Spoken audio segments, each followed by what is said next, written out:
It was the day of the grand opening of Sir Topham Hatt's secret project, and everyone was excited. "Oh, I can't wait, said Percy. "I get to pull some very important passengers down there. I'm leaving right now to be early," said Gordon as he sped away. "I'm just glad we're all there together," said Toby. "It's going to be the first time that almost all of the steam team would have been together. I better go help at Brendan. They need some help." "Percy, come on. We've been sent to take some passengers," said Duck. "Coming," said Percy. Henry and Emily chuckled. "Oh, we can afford to stay a bit longer in the sheds," said Henry. "You're right," said Emily, as the two of them chuckled. Meanwhile, at Knapford Station, the Fat Controller was waiting as Borgie raced in. He revved his engine and skirted to a stop. Out stepped two people as they walked over to the platform. "Ah, Topham, it's nice of us to finally get to see you." "Mother!" "Mrs. Kyndley, it's so nice of you to join us." Gordon rolled in. "And who are they, sir?" Well, Gordon, Dowager Hatt is my mother and Mrs. Kyndley is her friend. We've been living on the mainland but have decided to come back to the island of Sodor. We miss the beautiful faces and engines." Duck and Percy rolled in. "Oh, morning, ma'am." "Morning, ma'am," said Percy and Duck. "And morning, sir," chuckled Duck. "Yes, thanks, you two." Gordon whistled. "All right, express coming through," he said, as Gordon raced away, pulling the express. But then there was trouble. Mrs. Kyndley and Dowager Hatt were so distracted talking to Sir Topham Hatt that, "Oh dear, we've missed our train." Borgie raced away. "How are we meant to get to the grand opening if we don't have a train to take?" "You could take mine," said Duck. "Even though I am only doing the branch line route, I'm still going the right way." "But we need to be there immediately, and we are very important people." Just then, Caroline drove up. "You could take Caroline," said a voice. It was Jem Cole. "Jem Cole, what are you doing here?" "I came to see if anyone needed to borrow Caroline for the day." "But won't you need her?" said Percy. "Oh no, he's taking Trevor down to market to deliver some wood. I have nothing to do today, so I was wondering if any of you would do it." "Oh, what a sweet little car." "It is a nice little car, isn't it? How fast does it go?" "It only goes a few miles an hour, maybe 60. And it gets you to A to B. From A to B, should I say. And she's very well behaved," chuckled Jem Cole. "I'd love to take you two, as long as one of you can drive." "I remember driving. I'll do it." Jem Cole smiled. "Well, thanks you lot. I better go get Trevor sorted," and he walked away. Caroline smiled as Dowager Hatt and Mrs. Kyndley walked over. "Are you sure you two can manage? I can send one of my men to come and help you." We'll be fine, Topham. Now chop chop, Caroline. Let's go." And Mrs. Kyndley and Dowager Hatt stepped in as they drove Caroline carefully away. "I hope they're all right." "They'll be fine," chuckled Sir Topham Hatt. Meanwhile, at the construction site, there was hustle and bustle.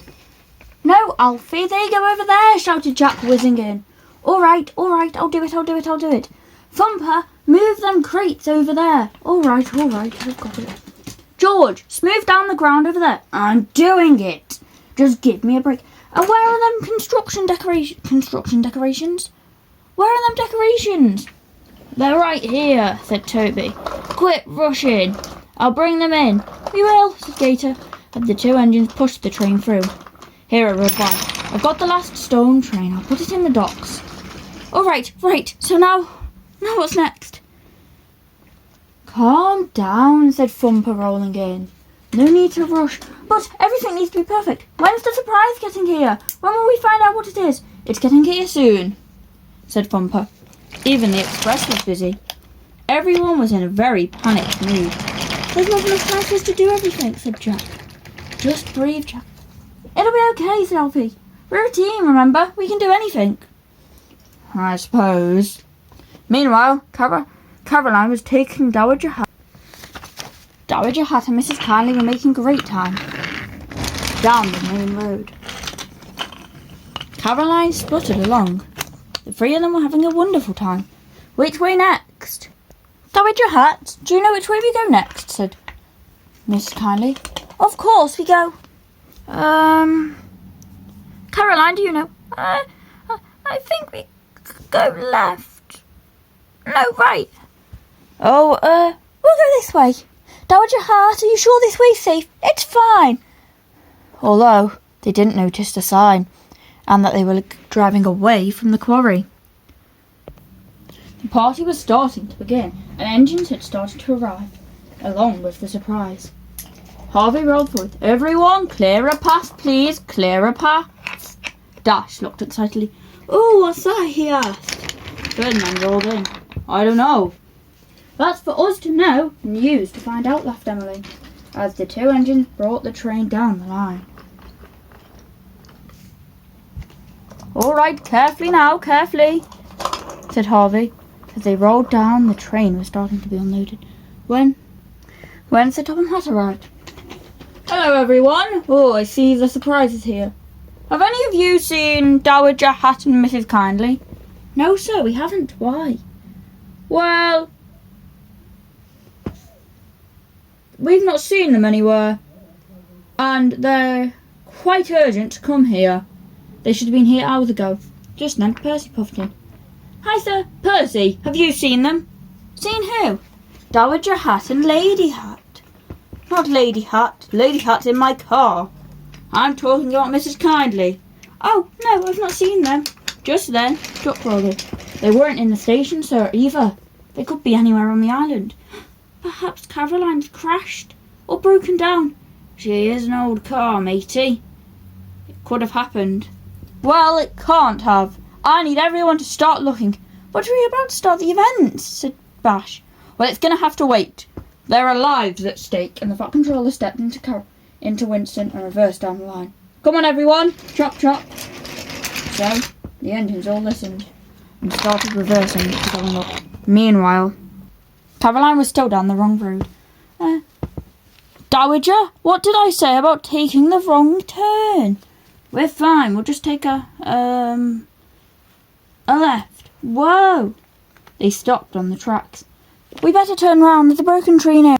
But when Caroline went to turn round, there was trouble.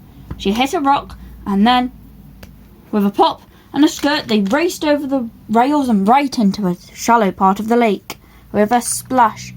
Oh, great! Now we're never going to make it, said Mrs. Kyndley, as Mrs. Kyndley and Dowager Hat stepped out of the car.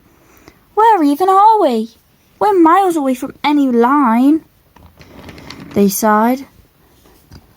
Oh, this is all your fault. I'm sorry, But it's not my fault. It's the map's fault. It wasn't clear. Thanks a lot, Dowager. We're never going to make it now. But if you two keep fighting, we're never going to get out of it, spluttered Caroline. Caroline's right. Let's go find a phone booth. A phone booth? There's no phone booth for miles, so pleaded Mrs. Kyndley. Well, we're going to just have to get looking, said Dowager Hat. If I start walking, you stay here with Caroline. All right, as Dowager Hat set off on her walk. Good luck! And Dowager Hat turned round. Be safe, said Mrs. Kyndley. Dowager Hat smiled as she carried on walking. Meanwhile, Hello? Hello? Anyone here? None here but Toby, said Bill. None down this line either, said Percy. Hopefully Harold's having more luck than us. Harold was searching the skies. Maybe I can... Oh! Down there! Sir, I've spotted them. They're near the new line, near an old station. I'm coming in for a landing, said Harold, as he swerved down and swooped to the ground. Harvey rolled down, but then there was trouble. Sir, they're too far down. They've blocked most of the line. Oh dear. Then the Fat Controller smiled. I didn't want to do this yet, but I think I have a plan of how I can fix it. Excuse me, everyone. So the Fat Controller swerved down the line. So where are we going? Just listen to me, he shouted. The Fat Controller quickly switched tracks and raced past. All right, team, we need some help. What help do you need, sir? Unveil the surprise. You sure, sir? Not everyone's here. It's an emergency. Okay. A small orange diesel and a small red steam engine were there. Hello. I'm Scarloey. And I'm Rusty. Ah, Rusty, Scarloey. I know you're new to the railway, but we need your help. Follow me down to the lakeside line. Quickly, said the top controller as he raced away. Come on, Scarloey, our first rescue. Right behind you, Rusty. Right behind you. Mrs. Kyndley waited. She was talking to Harold. Here they come, as Rusty and Scarloey rolled down the line. Mrs. Kyndley stepped off the tracks. As Rusty quickly switched tracks, the two engines looked. Aren't you two sweet? Just then, Dowager Hatt came running in. Mrs. Kyndley, I tried to get help, but the rescue team's busy. The Fat Controller stepped out of Winston and walked down. He walked over. That's 'cause they're here, laughed the Fat Controller. Oh, Topham. Well, what's happened? And who are these two little engines? Well, these were the surprise that were going to be unveiled. Scarloey and Rusty, the two new narrow gauge diesels. I'm a steam engine. A steamy and a diesel, chuckled the Fat Controller. Aren't they adorable? They are cute. We're here to help, said Rusty. As Rusty pulled Caroline up, Caroline was quickly pulled down onto the road. Oh, I did it. And lifted onto a flatbed by Harvey on the other line. I'll get you straight to the opening, Caroline. Let's go. And Harvey rolled away. Before long, Dowager Hatt, Mrs. Kyndley and the Fat Controller were ready to leave. Mrs. Kyndley and Dowager Hatt stepped into Scarloey. Oh, you are a sweet engine. Come on, Rusty, let's go do our big show. As the two of them rolled, Harold flew in and landed in a field nearby. The Fat Controller stepped out of Winston and walked over. Welcome, Steamy and all. Steamies, diesels, and people. As Rusty and Scarloey rolled into their two-sided. I'm excited to announce our new engines, said a voice. It was Mrs. Kyndley and Dowager Hatt. They both just stepped out of Scarloey. Ooh, they look nice. That's exciting. Well, these are the two new engines that will be running our new narrow gauge branch line. All the engines cheered, whooped and whistled. So that's what it was all along, said Percy. We've knew about it for weeks. But that's not the only surprise, said Thumper, rolling forwards. Dowager Hatt and Mrs. Kyndley walked to the front. The three of them wanted to see what was going on. I have a very important message to say. I will be officially leaving the Sodor construction crew and will be joining the Sodor quarry crew. The engines all looked shocked. What? Really? Yep. But what about... Don't worry, Jack. Alfie looked over. You still have me to help you, and we'll be the best crew ever. And that's the same for me. I'll be helping out with the roads down here. Call me if you need me, said George, as he rolled away. Everyone cheered as Jack, Thumper and Alfie started talking, and Toby started talking to Mrs. Kyndley, and Dowager Hatt spoke to Percy. What a day, they said. It's time to party, laughed the Fat Controller, as music started playing.